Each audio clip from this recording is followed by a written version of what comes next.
बाके बिहारी कजरा रे मोटे मोटे तेरे नजर ना लग जाए, होए होए होए नजर ना लग जाए, हाय हाय हाय नजर ना लग जाए।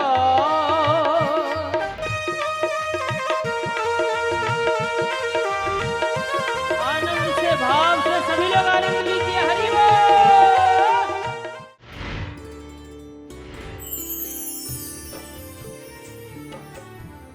सुक मुखाद अमृत द्रव्य संयुतम। सुक माने तोता, और तोते ने मुंह से इस फल को काट दिया है। सुखदेव भगवान के मुंह से ही तो भागवत निकला। तो तोता जिस फल को काट देता है। अब कितनी सरल भाषा कहां से ढूंढ के लाऊं, बोलो। ये भोपाल वाले इतनी सरल सुनने के लिए आते हैं कि महाराज जी आएंगे तो बड़े सरलता से समझाते हैं। तोता जिस फल को काट देता है वो फल मीठा हो जाता है। बाजार में तोते का काटा हुआ फल वो मीठा पक्का ही होता है, मालूम है कि नहीं। तोता जिस फल को काट देता है वो फल मीठा हो जाता है। या दूसरी बात, तोता उसी फल को काटता है जो मीठा होता है, इसलिए मीठे की गारंटी है। अब केवल तुम्हारी जिम्मेदारी क्या है, कोई पी ले, कोई पी ले संत सुजान राम रस पीना है। राम रस पीना है, राम रस पीना है। कोई पीवे, कोई पीवे, कोई पीवे संत सुजान राम रस पीना है, राम रस पीना है, राम रस पीना है।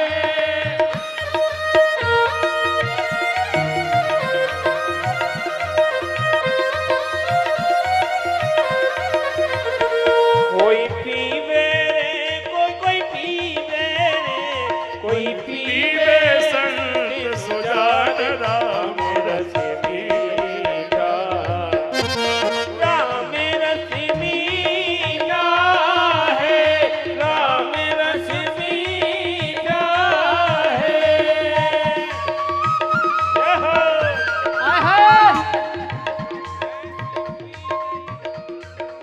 क्या बात है। जय हो। ऐसा संत कबीर मन हरे पाछे डोले रे भैया रे, मन पाछे रोए ओ भैया रे, मनवा पाछे रोए। कृष्ण कृष्ण को नाम लेके नाती पार्थिये बोले रे भैया रे, अर्जुन पार्थिये रोए। शाख रही रस मगन नाचते, सुख नारद से भी भोले भैया रे, सुख सारद से होए। होए कोई पीवे, कोई पीवे, कोई पी ले, कोई पी ले, कोई पीवे संत सुजान राम रस पीना है। राम रस मीठा है, राम रस मीठा है।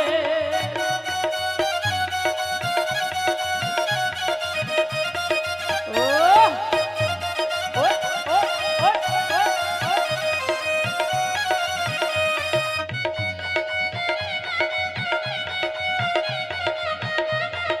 हरि बोल। पीवे संत सुजान राम रस पीना है। कोई पीवे संत सुजान राम रस पीना है।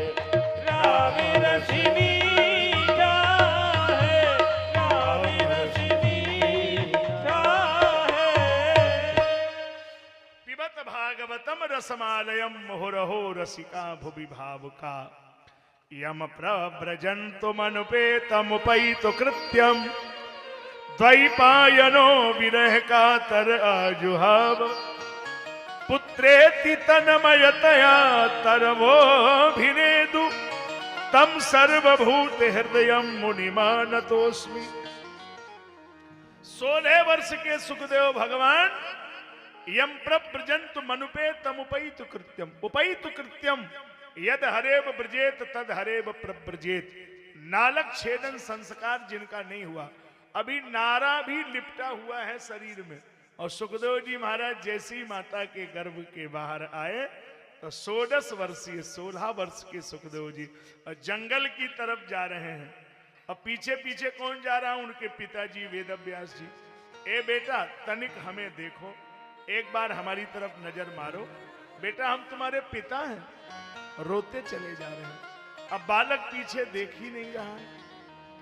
क्यों नहीं देख रहा है? एक तालाब में छोटी छोटी बेटियां नहा रही हैं, शरीर में कोई कपड़ा नहीं है, कपड़ा पार पे रखे हैं और वो नहा रही।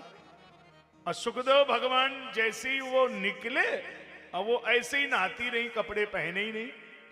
अब वेदव्यास जी निकले, उन्होंने झट साड़ी पहन लिया।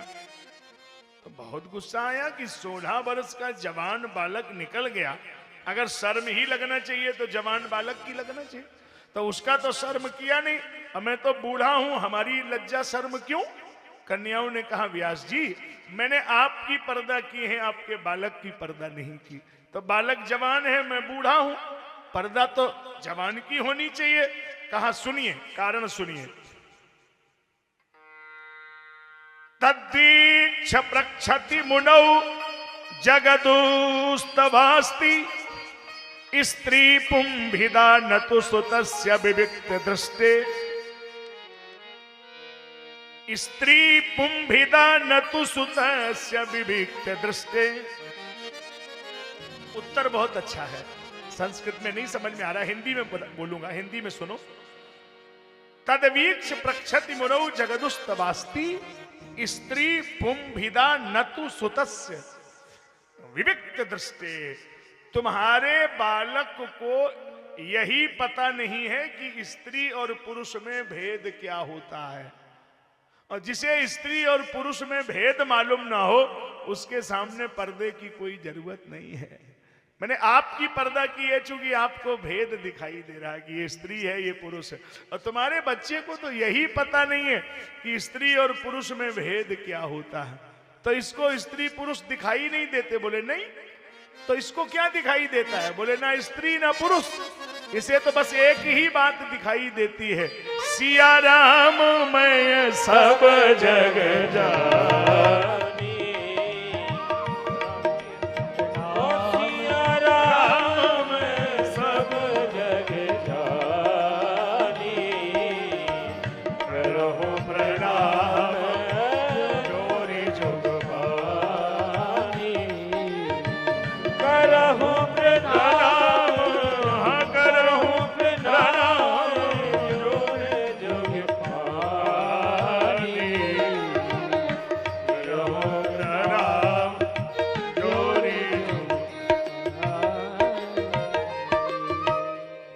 नपुंसक नारीवा कोई हो, लेकिन सब में भगवान ही तो बैठे हैं।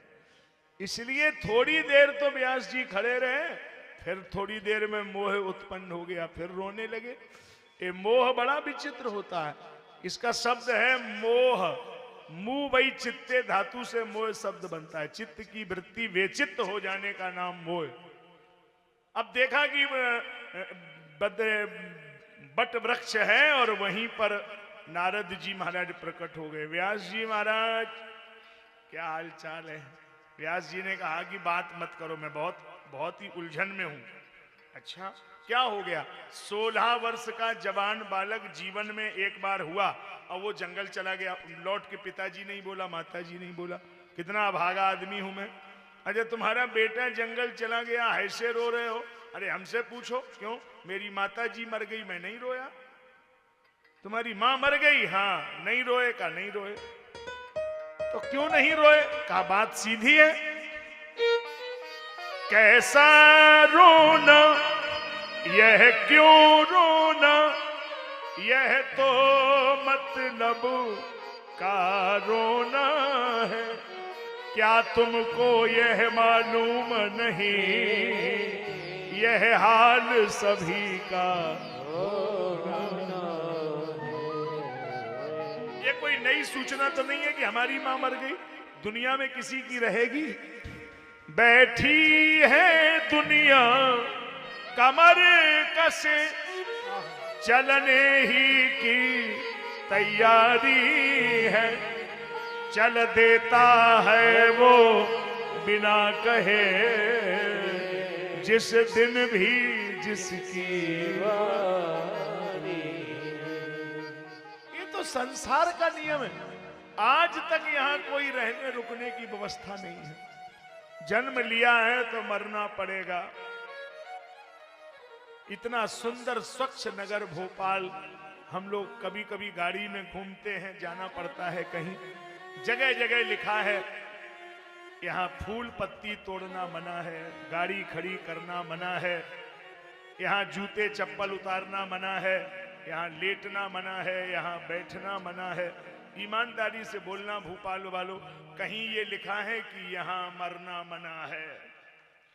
सब मना है। ये बोर्ड कहीं नहीं लगा कि यहाँ मरना मना है। इसका मतलब इसकी सुविधा सब जगह है, मर जाओ, इसमें कोई टैक्स नहीं है। क्योंकि दुनिया में जो लिखा है सब झूठ है, यही एक सत्य है जिसे दुनिया में कोई मिटा नहीं सकता। मरना तो पड़ेगा, मृत्यु निश्चित है और कब होगी ये अनिश्चित है, होगी। लेकिन साहब एक बात बताऊं, डरना नहीं। क्यों?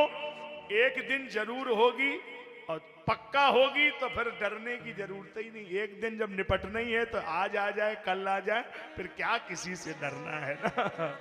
आप तो मस्ती में रहिए और कोई डर की जरूरत नहीं है। एक दिन तो उससे निपटना ही है, आ जाने दो। यही भाव लेकर के जीवन को जीना है ना। थोड़ी बात तो व्यास जी के समझ में आई, लेकिन इतने बड़े ज्ञानी 17 पुराण जिन्होंने लिख दिए हो, उनका भी मन कितना विचलित है। व्यास जी अगर मन शांत करना चाहते हो तो भागवत महापुराण लिखो। महापुराण भागवत निर्मल, ये सबसे ऊपर इसीलिए है कि वेद व्यास को 17 पुराण लिखने के बाद भी मोह हो गया, तब 18वां पुराण लिखा भागवत। और कहां से प्रसंग लिया? यदामृधे कौरव संजयानाम वीरे स्वथो वीर गतिम गतेषु व्रकोदरा विद्य गदाभिमर्श भगनोरुदंडे धृतराष्ट्र पुत्रा। भीम की गदा से दुर्योधन की जंघा टूट गई है और दुर्योधन मृत्यु की अंतिम सैया पर पड़ा है। अरे कोई मरेगा तो क्या कहेगा? राम राम सीता राम। और दुर्योधन कह रहा था पांचों पांडवों की गर्दनें कोई काट के हमें ला दे, हम उसे आधा राज्य दे देंगे। मानी अभी भी इसकी वृत्ति में कोई बदलाव नहीं है, जीवन भर वही।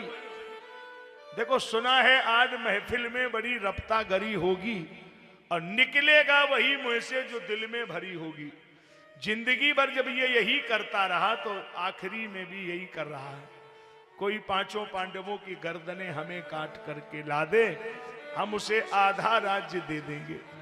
तो ये काम कौन करेगा? अश्वत्थामा, गुरु द्रोणाचार्य का बेटा है और अभी भी है। और तो जो आए चले गए, अश्वत्थामा तो अभी भी है। आज भी नित्य प्रातः 5 बजे पीतांबरा माई का दर्शन करने अभी भी दतिया आता है। प्रातः सबसे पहला दर्शन अश्वत्थामा ही करता है। उसी ने तो 10 महाविद्या को यहाँ आवाहन किया। स्वामी जी को अश्वत्थामा ने ही 10 महाविद्या दी। दतिया में जो आप देख रहे हैं, क्योंकि हमारे गुरु जी को तो 2019 तक, जब तक गुरु जी का शरीर रहा, उन्हीं को परात में बिठा के पूजा होती थी। आचार्य स्वामी भगवतानंद जी महाराज, तो गुरु जी का पूजन होता था। महाराज जी अपने शरीर पूरा होने के बाद गुरु जी को ही सौंपा। गुरु जी ने बहुत दिनों तक वहाँ उस पीठ पर संस्कृत में संभाषण होता था, बहुत जानकारी थी हमारे गुरु जी को। तो वो 10 महाविद्या जो दतिया में है, ये अश्वत्थामा की ही देन है और ये अभी भी है धरती पर, गया नहीं है। ये 7 नाम हम आपको बता दे रहे हैं। अगर सुबह शाम दिन में कभी लेते रहोगे तो अकाल मृत्यु कभी हो ही नहीं सकती, पूर्ण आयु होगी। ये उम्र को बढ़ाने वाले नाम हैं। सुन लीजिए, हिंदी में बोल दूंगा बाद में, पहले संस्कृत में ही सुन लो। अश्वत्थामा बलिर्व्यासो हनुमांश्च विभीषणा कृपा परशुरामश्च सप्तैते चिरजीवन। अश्वत्थामा, बलि, व्यास, हनुमान, कृपाचार, परशुराम, विभीषण और आखिरी नाम है मारकंडे। मारकंडे अठाष्टमम, ये 8 हो जाते हैं। जीवेत वर्ष शतम, तो ये 100 वर्ष की उम्र का योग बनाते हैं। अश्वत्थामा, बलि, व्यास, हनुमान, कृपाचार, परशुराम, विभीषण, मारकंडे। ठीक है, ये अश्वत्थामा है, पराक्रमी है और पांडवों की गर्दनें काटने की जिम्मेदारी दुर्योधन ने इसको दी है। और जब तलवार लेके गया रात के समय, तो पांडव तो शिविर में मिले ही नहीं। उनके 5 बच्चे हैं, भीम का भीम जैसा, अर्जुन का अर्जुन जैसा, एक ही जगह 5 बच्चे सो रहे हैं। हत्यारे ने क्रोध में काट दिए वह बाल,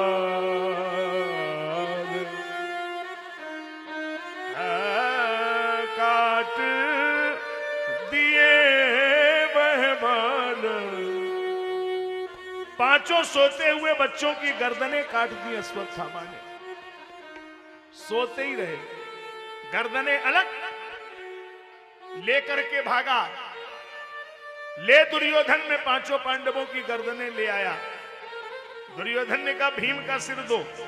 भीम के बालक का सिर हाथ में दिया, उसने दबाया तो फूट गया। दुर्योधन ने कहा अश्वत्थामा, भीम के सर को लोहे में मार दो तो लोहा टूट जाएगा। ये भीम का सिर नहीं है, ये तो भीम के बालक का सर है। भले ही मेरे वो भाई थे, भले ही मेरा उनसे कोई संबंध नहीं था, लेकिन थे तो मेरे भाई। तूने तो इन बच्चों को मार के पूरा परिवार नष्ट कर दिया। अब मेरे वंश में दीपक नहीं जलेगा, ऐसा हम नहीं चाहते थे। कम से कम मेरा परिवार तो चलता रहता। अश्वत्थामा, तुझे भगवान इसकी सजा जरूर देगा। अंतिम में दुर्योधन बहुत रोया, प्रायश्चित किया कि मेरा ये कदम ठीक नहीं रहा। खून के रिश्तों में कितनी लंबी चौड़ी दरार हो जाए, बदले नहीं जा सकते हैं। आज दुर्योधन भी परिवार के लिए बहुत रोया। अब जरा उस माता का भी तो चरित्र सुनो, जिसके 5 बच्चे कटे रखे हैं। 1 नहीं, 2 नहीं, 5 बच्चों को एक चद्दर में बांधा गया। अब सोचो वो द्रौपदी का हृदय कितना बड़ा होगा, जिसके 5-5 बच्चे एक जगह बांधे गए, एक जगह काटे गए। वो माता कितना रोई होगी, हमें तो इसका पता नहीं है। हमें इतना मालूम है कि इस पंडाल में 2-4 माता बैठी है, 1-2 भाई बैठे हैं, जिन्होंने बड़ी उम्मीद से बच्चे को पाल के बड़ा किया था। उन्हें मालूम था कि बेटा उनको बांध के ले जाएगा, लेकिन वो भगवान की अदालत में हार गए। उनके सामने ही बेटा चला गया ना चला गया। हम तो ब्राह्मण होके यही कहने आए हैं भोपाल वालों कि कभी ऐसी अहंकार की बात मत किया करो, कभी ऐसा कड़वा मत बोलो कि किसी को बुरा लगे। जाने भगवान कौन सी सजा दे दे। कई लोग बहुत बोलते थे, भगवान ने ऐसा दंड दिया कि बोलना ही भूल गए। वाणी है लेकिन कुछ बोल नहीं पाते हैं, क्योंकि आंसू ही गिरते रहते हैं। तो जाने भगवान कब क्या सजा दे दे। तो बहुत अहंकार मत दिखाइए, भगवान से डरते रहिए। परमात्मा जाने क्या दंड दे दे और जीवन भर वो दंड तुम्हें भोगना पड़ेगा। इसलिए मेरे भाई बहनों, ऐसा नहीं बोलना चाहिए। ऐसा बोलो कि किसी को कष्ट ना हो। आज इस माता के 5 बच्चे कट गए, 5 बच्चों की गर्दनें कटी रखी हैं और उस माता ने धर्म का त्याग नहीं किया। उसके सामने जब अश्वत्थामा को बांध के लाया गया, तथो व्रतम पशुवत पासबद्ध अवांग मुखम कर्म जुगुप्सितेन विलोक्य कृष्णाम पतितम गुरु सुतम वाम स्वभावा कृपया ननामि च। उस द्रौपदी के सामने जब अश्वत्थामा को बांध के लाया गया तो उस द्रौपदी ने क्या कहा? बोली मुच्यता मुच्यता में सो ब्राह्मणो नितराम गुरु। मुच्यता मुच्यता छोड़ दो छोड़ दो, ब्राह्मणो नितराम गुरु। ब्राह्मण हमारा गुरु है और गुरु को इस तरह बांध के लाना ये अपराध है। द्रौपदी, इसने तुम्हारे 5 बच्चे काटे हैं और तुम इसको क्षमा कर रही हो, इसी ने तुम्हें दुख दिया है। द्रौपदी ने कहा कि हमें दुख देने वाला अश्वत्थामा हो ही नहीं सकता। अब आज एक भ्रम निकाल दो भोपाल वालों, पता नहीं किसने आपके दिमाग में भर दिया, निकालने ही नहीं चाहते आप बोलते हैं सास दुख दे रही, बहू दुख दे रही, पत्नी दुख दे रही, भाई दुख दे रहा। ये बिल्कुल गलत बात किसी के दिमाग में आ गई है। ये कोई नहीं है जो आपको दुख दे सकते हैं। फिर को न काहू सुख दुख कर दाता, ये तो निज कृत कर्म भोग फल भ्राता। ये कोई तुम्हें दुख नहीं दे सकते, ये तो तुम्हारे द्वारा किए गए कर्म का फल तुम्हें भोगना पड़ता है। ये कहां इनमें सामर्थ्य की तुम्हें दुख दे देंगे, ये कोई नहीं है, ये तो तुम्हें भोगना ही पड़ेगा। जो पातक कायाते होई तो बिन भोगे छूटे नहीं सोई। इनमें सामर्थ्य कि तुम्हें दुख दे देंगे, नहीं, ये कोई और है जो कर्म का फल भोगने के लिए तुम्हें यहां भेजता है। इसलिए पुत्र को हमेशा ही पुत्र नहीं समझना है। आज दिमाग में आया तो बोल दे रहा हूं। एक दो हमारे ऐसे भी भक्त बैठे हैं, कोरोना में उनके बेटे चले गए, बैठे हैं यहां कथा में भी आए हैं, जरा सुन लो, उनको इसका जवाब मिलना जरूरी है, रात दिन रोते रहते हैं। देखो सुनो, पुत्र के लिए वेद ने क्या कहा? 4 प्रकार के पुत्र होते हैं, ये याद कर लीजिए सभी लोग, 4 प्रकार के पुत्र होते हैं। एक पुत्र को बोलते हैं ऋणानुबंध, अगर लिख सकते हो तो लिख के ले जाओ कहीं बोलना हो। ऋणानुबंध वो भी पुत्र होता है। क्या व्याख्या हुई इसका? ऋणानुबंध का मतलब तुमने किसी का ऋण लिया, कर्जा लिया और तुमने नहीं दिया और बिना कर्जा दिए और तुम मर गए, तो कर्जा लेने के लिए वो तुम्हारा पुत्र बन करके आया और जितने दिन उसका कर्जा पूरा नहीं होगा, स्कूल में, अस्पताल में, पढ़ाई में, खाने में, जब तक कर्जा पूरा नहीं कर लेगा तब तक नहीं जाएगा। और कर्जा जिस दिन पूरा उसी दिन वो तुम्हें छोड़ के चला जाएगा, तुमको ब्याज में रोना पड़ेगा जिंदगी भर। है पुत्र नहीं, वो ऋणानुबंध है, ऋण लिया इसलिए पुत्र बन के आया। दूसरा पुत्र कौन होता है? दूसरा पुत्र होता है उदासीन।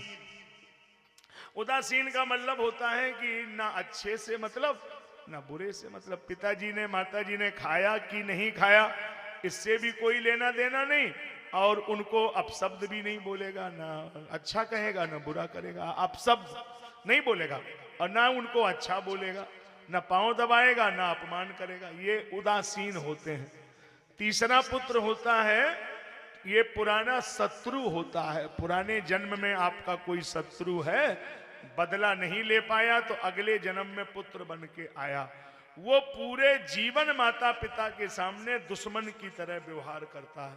आपके कॉलोनी में अड़ोस पड़ोस में 1-2 जरूर होंगे कि माता पिता को खून के आंसू रुला देते, मानी वो पुत्र है ही नहीं, वो हर समय दुश्मन की तरह उसके साथ व्यवहार करता है, तो इसको बोलते हैं पुराना शत्रु है।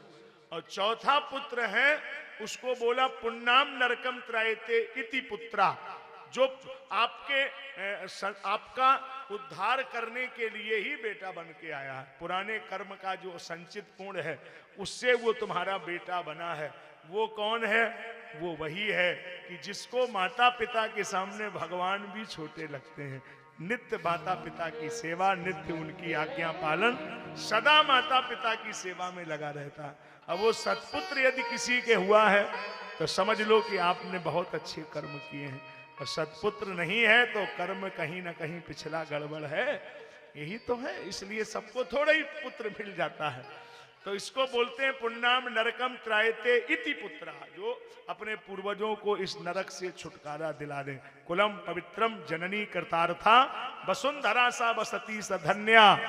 जहां पर एक सत्पुत्र यदि जन्म लेता है तो वो आने और पीछे की 14 पीढ़ियों को तारने की ताकत रखता है। एक भक्त अगर परिवार में हो गया और एक दुरात्मा दुष्ट पैदा हुआ तो 21 पीढ़ी लेके डूब जाएगा, सब बर्बाद कर देगा। सोचो, तो इसलिए सत्पुत्र हो। सत्पुत्र तभी होगा जब आप इस जन्म में ऐसा कोई कर्म नहीं करना कि ऐसा धन घर में आए जो तुम्हारी बुद्धि खराब हो और उस बुद्धि से जो रक्त बने उससे तुम्हारा बेटा बने, फिर वो अगले जन्म में परेशान करेगा। तो धन की शुद्धि जरूर रखो। ऐसा कोई धन ना आने पाए जो अन्याय का हो, जो किसी तरह आपको तकलीफ उत्पन्न करे, ये नहीं होना चाहिए। तो इसलिए मेरे भाई बहनों फिर उसी जगह आप रहिए, बात सुनते रहो। आज कन्हैया जी से पूछा कि इसका क्या करना है। बोले ब्रह्म बंधुर न हंतव्यम आतताई बधारहणा।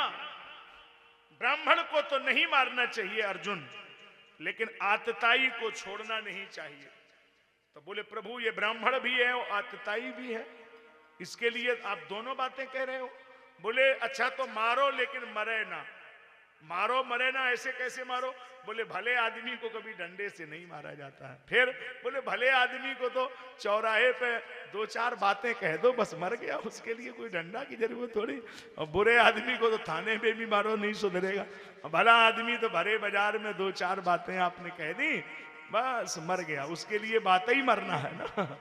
इसलिए भीम ने धक्के मार के उसको शिविरों के बाहर ढकेल दिया, ब्रह्म तेज मणि को खींच लिया। अपमानित अश्वत्थामा ने संकल्प लिया कि तुम्हारे वंश में किसी भी परिस्थिति में दीपक नहीं जलने दूंगा। तो कैसे दीपक जलेगा? कौरव 100, उनके बच्चे 100 मर गए। पांडव 5, बच्चे 5 मर गए। अब कौन वंश आगे बढ़ाएगा? विराट की पुत्री है, नाम है उत्तरा, अभिमन्यु की पत्नी है। चक्रव्यूह की लड़ाई में अभिमन्यु मारा जा चुका है, उसके पेट में बालक पल रहा है। अगर वो जन्म लेगा तो वंश आगे बढ़ा देगा। सोती हुई उत्तरा के गर्भस्थ बच्चे पर ब्रह्मास्त्र चला दिया, गर्भ जलने लगा, उत्तरा रोने लगी। अब कोई तरीका ही नहीं है, पति तो मर ही चुके हैं, बालक पेट में मर जाएगा, अब तो वंश खत्म हो गया।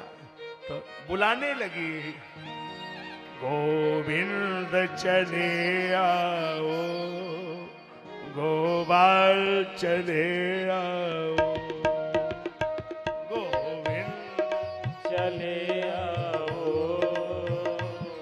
गोपाल चले आओ, गोविंद चले आओ, गोपाल चले आओ, गोविंद चले आओ, गोपाल चले आओ। मेरा कोई न सहारा बिन तेरे, नंदलाल सवरिया में। हरिया जाओ हरिया जाओ, हरिया जाओ, हरिया जाओ, मेरा कोई न सहारा बिन तेरे, नंदलाल सवरिया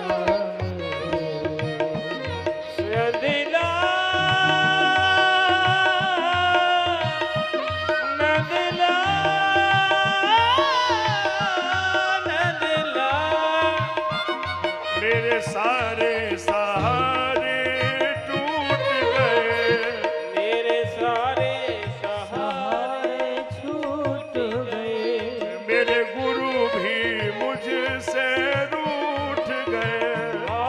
मेरे गुरु भी हमसे रूठ गए। तो आन पड़ा दर तेरे नंदलाल सवरिया मेरे। मेरा कोई न सहारा बिन तेरे नंदलाल सवरिया।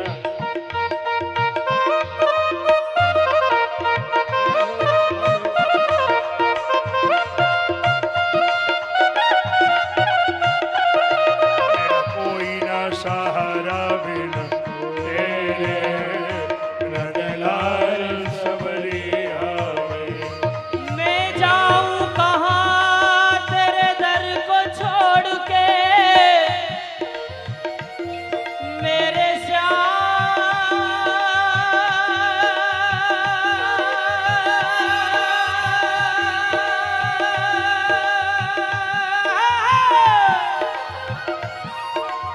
इतना बता जा मेरे मोह,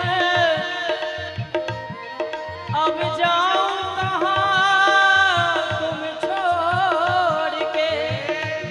मेरा कोई न सहारा बिन तेरे नंदलाल सवरिया मेरे। नमो ब्रह्मण्य देवाय गो ब्रह्मण हिताय च जगद्धिताय कृष्णाय गोविंदाय नमो नमः। भगवान ने बालक की रक्षा की। परितः इक्षणत्वात् परमात्म दर्शनम करोति अपरः जन्मा परीक्षिता। बालक का नाम परीक्षित क्यों? पर इक्षिते जन्मा सह अपरः जन्मः परीक्षिता।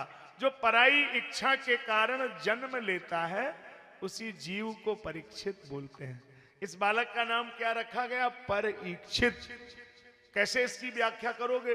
पर इक्षित परितः इक्षणत्वात् परमात्म दर्शनम करोति अपरः जन्मः परीक्षिता। पर इक्षित जो पराई इच्छा के कारण ही संसार में आता है उसी जीव को परीक्षित बोलते हैं। तो आप में कोई अपनी इच्छा से नहीं आया दुनिया में, सब उसी की इच्छा से तो आए हो। बोलो भाई, अब वो कैसे आया? वो अपनी इच्छा से आया। विप्रधेनु सुर संत हित लीन मनुज अवतार निज इच्छा निर्मित तन माया गुण। वो निज इच्छा से आया और हम लोग उसी की इच्छा से आए हैं। इसलिए कि परीक्षित हम सभी हैं, कोई नहीं है जो परीक्षित ना हो। और परीक्षित जब सभी लोग हैं तो सबको 7 दिन में मरना पड़ेगा, ये भी कंफर्म हो गया। आप जितने बैठे हैं 7 दिन में आप सब मर जाएंगे। अब विश्वास नहीं है तो जोड़ लो, उंगली उठाइए, जोड़ो। आज से कौन सा दिन है? गुरुवार। गुरु, शुक्र, शनि, रवि, सोम, मंगल, बुध, कितने हुए? 7। तो 8वां दिन तो होता ही नहीं, तो 8वें दिन कौन मरेगा? 7 ही दिन में तो मरोगे। 8वां दिन प्रकृति ने बनाया ही नहीं है, 7 ही दिन में सबको मरना पड़ेगा भाई, 8वां दिन नहीं है।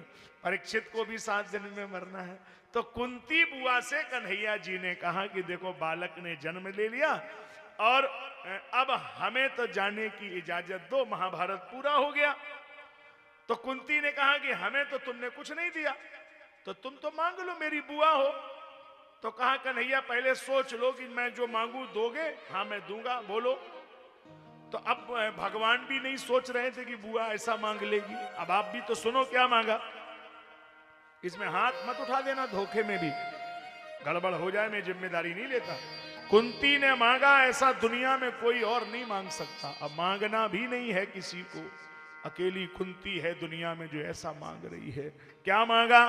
बोली विपदा संतु न सस्वद तत्र तत्र जगद गुरु भवतो दर्शनम यत्स्याद अपुनर्भव दर्शनम। हे बिहारी, हे कन्हैया, जब तक मेरी श्वास चले हमारे ऊपर विपत्ति आपत्ति पड़ता ही रहे, कभी मेरे घर से दुख न जावे, दुख ही दुख दे दो। अब बोलो है कोई कुंती? क्या बुआ, हमें लगता तुम भूल तो नहीं गई? बोले नहीं, सोच के मांग रही है। तो ये दुख क्यों मांग रही हो? दुखम में भूयात सुखम में ना भूयात, ये तो उल्टा हो गया। सुखम में भूयात दुखम में ना भूयात। अब दुख क्यों मांग रही हो? तो कुंती ने जो कहा वो भी समझ लो क्यों मांगा। दुखों से अगर चोट खाई न होती तो तुम्हारी हमें याद आई न होती। दुखों से अगर चोट खाई न होती तुम्हारी हमें याद आई न होती। तुम्हारी हमें याद आई न होती। तुम्हारी हमें याद आई न होती। दुखों से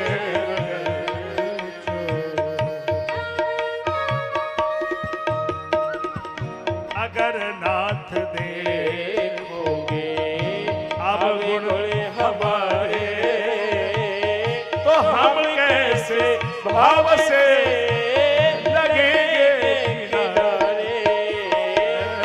अगर नाथ देखोगे अब गुण हमारे तो हम कैसे भाव से लगेंगे किनारे।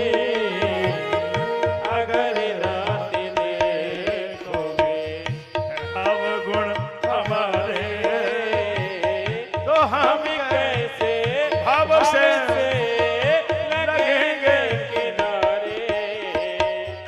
अगर रात देखोगे हमारे लिए क्यों तेरी किए हो। हमारे लिए तेरी किए हो। हमारे लिए क्यों तेरी किए हो। घड़ी का अजामिल को पल भर में तारे। अगर हमें गुण हमारे तो हम कैसे भाव से लगेंगे किनारे। अगर नाथ देखोगे अगर नाथ देखोगे। हम लोगों ने बचपन में कभी पढ़ा था, दुख में सुमिरन सब करें सुख में करे न को। जो सुख में सुमिरन करे तो दुख काहे को।